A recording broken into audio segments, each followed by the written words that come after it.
The singularity. It's the hypothetical moment when artificial intelligence becomes so advanced and technology starts changing so fast that humans can no longer predict what comes next. And depending on who you believe, that moment may not be that far away. So futurist Ray Kurzweil has long predicted that AI will reach human-level intelligence by 2029, and that by 2030, the World Economic Forum predicts massive changes to technology, the economy, society, that could displace 92 million jobs worldwide. And here's where 2045 comes in, because that is when Kurzweil predicts humans and machines could eventually merge. Sounds pretty terrifying. Here's the other side of it.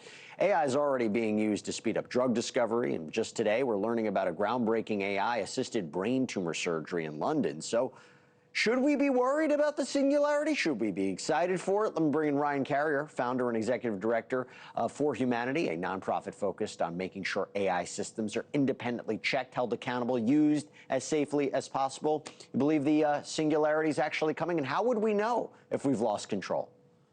Couple of pieces of that, and thanks for having me on, Jesse. It's good to see you again. Good to see you.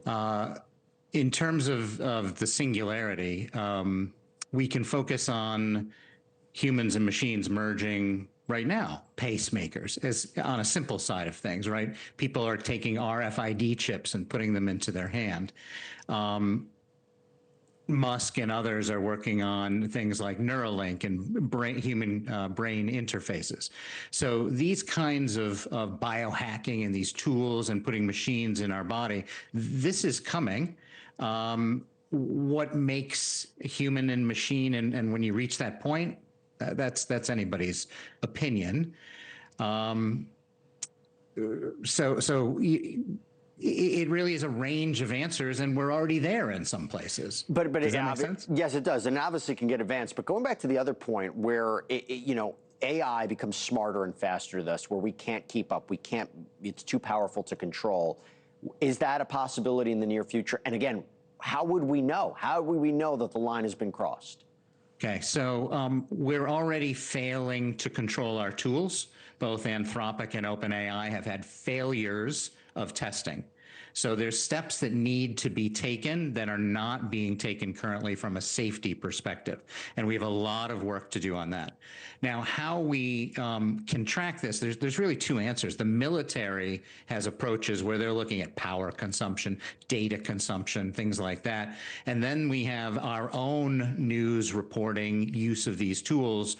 And quite honestly, we just do not have sufficient control of these tools currently. It's probably the biggest weakness in what I would call AI safety or responsible AI right now. So how can you get these companies or even the government involved to kind of hit the brakes? Because the other counter argument is, if we do, what about China? So China has more safety measures than we do. This idea that regulation and safety hinders innovation, well, safety is innovation. Just think of the car, right? Seat belts, anti-lock brakes, even putting a roof on a car. These were innovations 100 years ago to cars, okay? So as we add safety, it doesn't hinder the pace in which we can innovate and identify new tools and so on. So that's kind of a false argument. How can we get them to do it? Well, Illinois, for example, has just passed an AI safety measures law that goes into force, and it's going to cover the risk of catastrophic risk. It's actually a pretty straightforward law on these tools, and it requires independent audits associated with it. California's own automated decision-making tool additions to its privacy law also require audits.